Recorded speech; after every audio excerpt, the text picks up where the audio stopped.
What's going on YouTube? 6'5 Rider here, coming back to you with another video from the 6'5 Garage. If you're new here, welcome to my channel. I'm 6'5 Rider and I do motorcycle related content, anything from moto vlogs, motorcycle reviews, motorcycle trips, and everything else in between basically.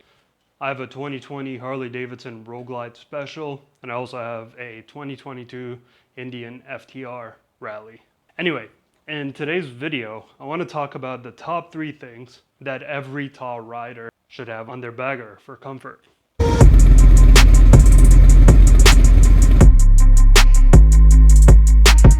Alright, so obviously the first thing we're going to talk about when it comes to rider comfort on a touring motorcycle is seat. And I'm talking specifically about taller riders. This is one thing that I didn't mention in this video is that I am 6'5" and I am about 280 pounds. So it was really hard to find any stock motorcycle to be super comfortable for me. I think the only one that was, that I rode stock from the factory that was super comfortable for me was probably a BMW GS 1250. And this ain't that, So as a bigger rider, I'm sure a lot of you can relate, but it's really hard to find a motorcycle that's in stock form, especially a Harley, where you're comfortable riding it all day or whatever. So the first thing that we're going to talk about for comfort is your seat. This is actually something that almost all Harley-Davidson riders change as soon as they get their bike. It's the first thing they change. A lot of people say they change their seat, handlebars, and exhaust. Those are like the first 3 modifications they make to the bike, and a lot of times the seat goes first.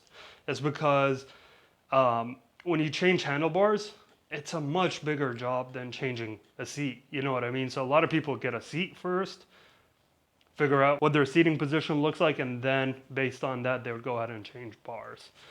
So as far as seat goes, I personally have a Pera Kickflip in the Daddy Long Legs configuration. I actually made a review video about this seat specifically, so you can check it out after you're done with this video and the link over here. Finding a really good seat that's comfortable for all day riding was probably one of the most challenging things as far as modification goes when I bought this motorcycle. This is actually the 5th seat. Yes, you heard that correctly, number 5. The first one was the factory seat.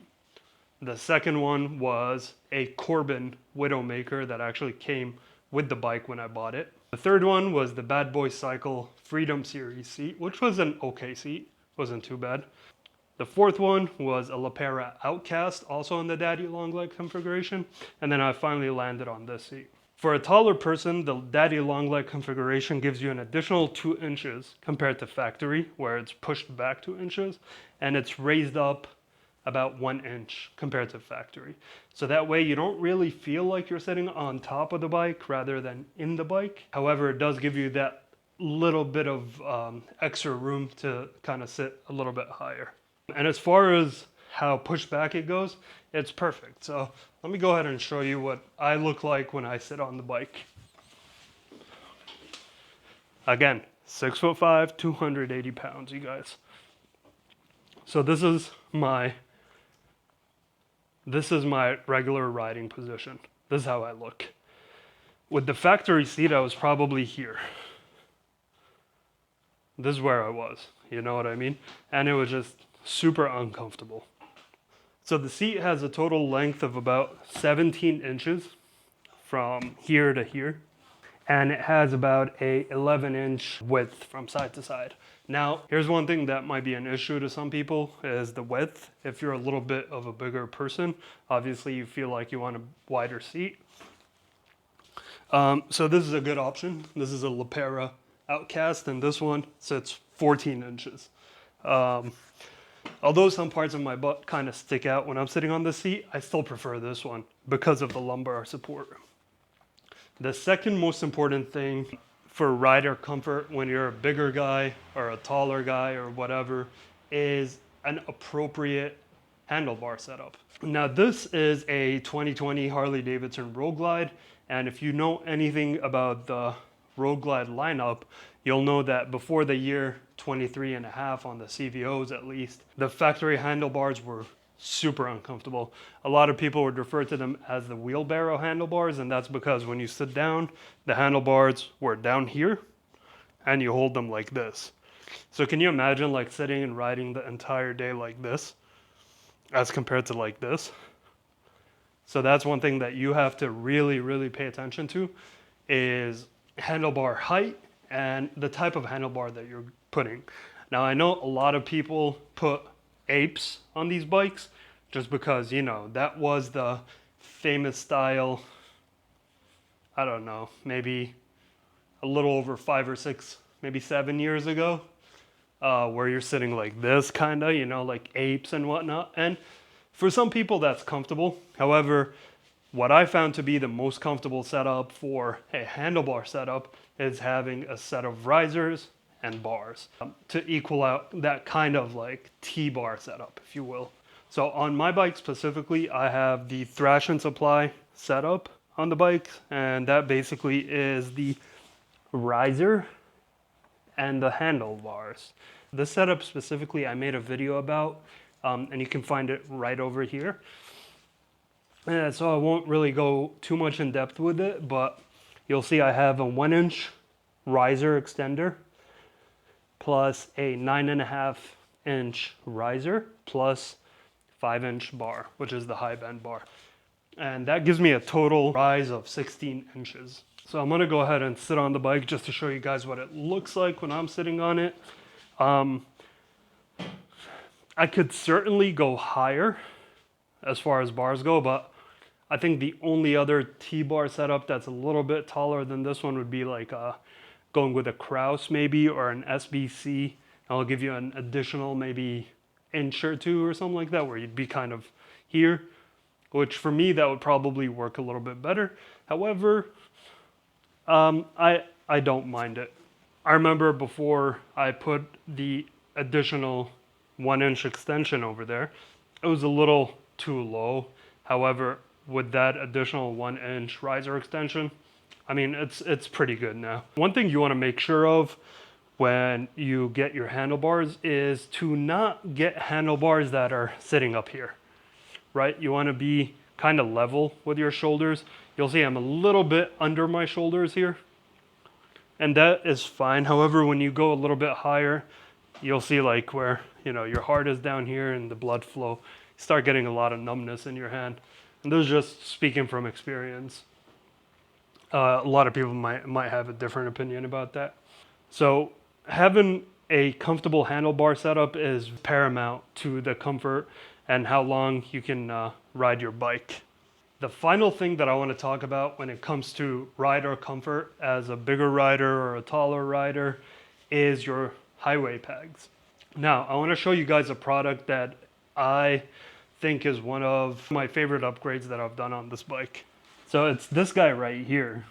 If you're not familiar with this product, it's this piece, and that piece.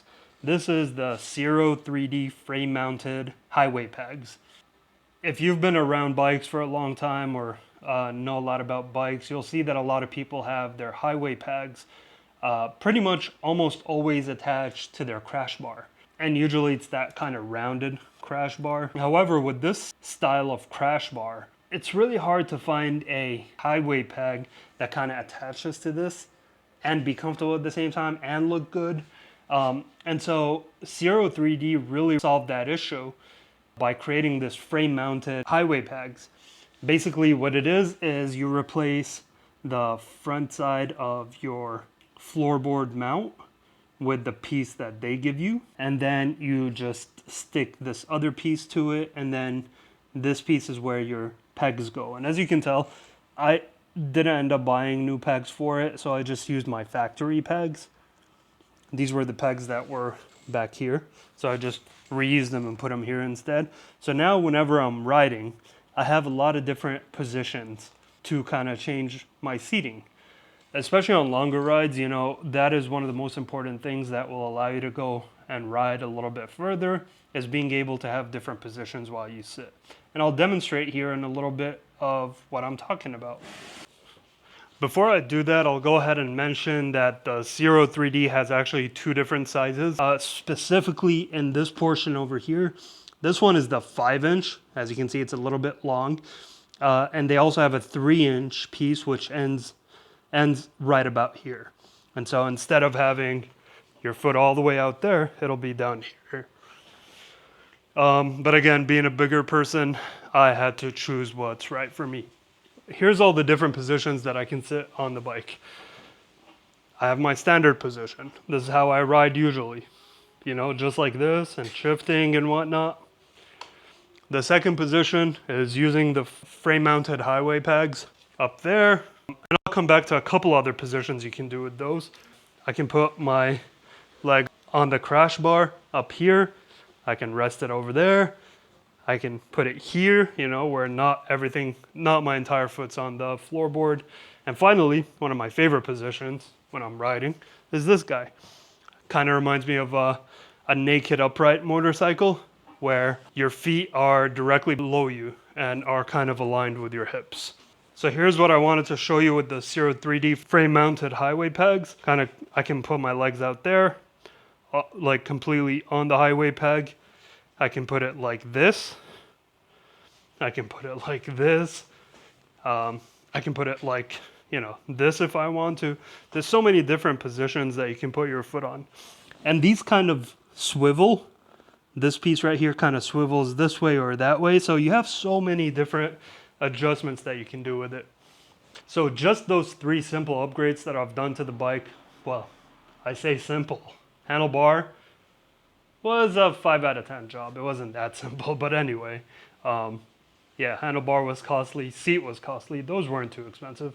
However, these 3 simple upgrades that I've done on this bike allowed me to ride it more often, allowed me to ride it further, and allowed me to ride it further out between stops, if that makes sense, between gas stops or whatever. I think the longest I've done consistently on this bike in one go was probably 160 miles without stopping or anything. And I only stopped because I needed to get gas because I was flooring it, basically. So if you're a taller rider or a bigger rider like I am, these are my recommendations. Find yourself a good seat that's comfortable for you. And one thing you can do is actually hit up your local Harley-Davidson dealership. A lot of them have demo seats that you can actually throw on your bike and take out for a ride. So make sure to take advantage of that. Get yourself a good handlebar setup where your hands are not too low, because like having low handlebars on these big bikes, it's even with our seating position, it's just really hard to even control the bike, to be honest. It's so much easier when you have it kind of up here and you become one with the bike, if that makes sense. And then finally, your highway pegs. If for whatever reason you don't like the Zero 3D highway pegs, just get any set of highway pegs, hook them up to your crash bar, and you're good to go. At least that'll give you a starting point of how you can change out your seating position. Anyway, if you have any thoughts about any additional upgrades that are perfect for taller rider comfort, please make sure to leave them in the comments below, because I'm interested. I'm always interested to find comfort on this bike. And if you've enjoyed this video and watched it all the way to the end, put a comment below and let me know, because it's, you know, I always enjoy hearing your feedback. Otherwise, hit the like button, subscribe to the channel, and I will see you all on the next one. Later.